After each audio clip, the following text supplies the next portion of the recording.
நம்ம இப்போ என்ன பார்க்க போகிறோம் அப்படின்னு பார்த்தீங்கன்னா, எம்ப்ராய்டரி அதாவது டேபிள் டாப் ஸ்விங் மிஷினில் எந்தெந்த மாடலில் எம்ப்ராய்டரி பண்ண முடியும் அப்படின்னு பார்த்தீங்கன்னா, எல்லா மாடல்லையுமே எம்ப்ராய்டரி பண்ண முடியும். அதாவது ஜிக்ஸாக் இருக்கிற மாடல் எல்லா மாடல்லையும் எம்ப்ராய்டரி பண்ண முடியும். எம்ப்ராய்டரி பண்ணுறதுக்கு நம்ம பண்ண வேண்டியது ஒன்று தான், இந்த டார்னிங் ஃபூட்டு.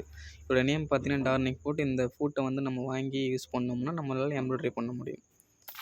ஓகே, இந்த ஃபூட்டர் உங்களுக்கு நீடு இருந்துச்சுன்னா டிஸ்பிளேல தெரிய நம்பருக்கு கால் பண்ணுங்கள். இந்த ஃபூட்டோட இமேஜ் உங்களுக்கு கிளியராக தெரியல அப்படின்னா உங்களுக்கு லாஸ்ட்டாக வந்துட்டு நான் அந்த ஃபூட்டோட இமேஜ் போட்டிருக்கேன். அதேமாரி டெலிவரி வந்துட்டு இது அவைலபிளாக இருக்குது. நீங்கள் எங்கே இருந்தாலும் கொரியர் வந்து கிடைக்கிது. ஸோ வந்துட்டு லோ காஸ்ட் ப்ரைஸில் நாங்கள் கொடுத்துட்ருக்கோம்.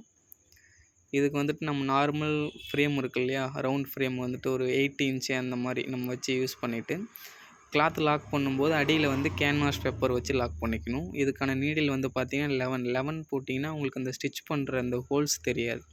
ஸோ எம்ப்ராய்டரின்னு பண்ணும்போது நீடிலோட சைஸ் 11 போட்டுக்கணும். 14ன்றது அந்தளவுக்கு கிளாத்தில் வந்து டாட்ஸ் தெரியும். ஸோ 11 யூஸ் பண்ணிக்கோங்க. Thank you for watch. இந்த வீடியோ உங்களுக்கு யூஸ்ஃபுல்லாக இருந்ததுன்னா லைக் பண்ணுங்கள், ஷேர் பண்ணுங்கள், கமெண்ட் பண்ணுங்கள், மறக்காமல் சப்ஸ்கிரைப் பண்ணுங்கள். தேங்க்யூ.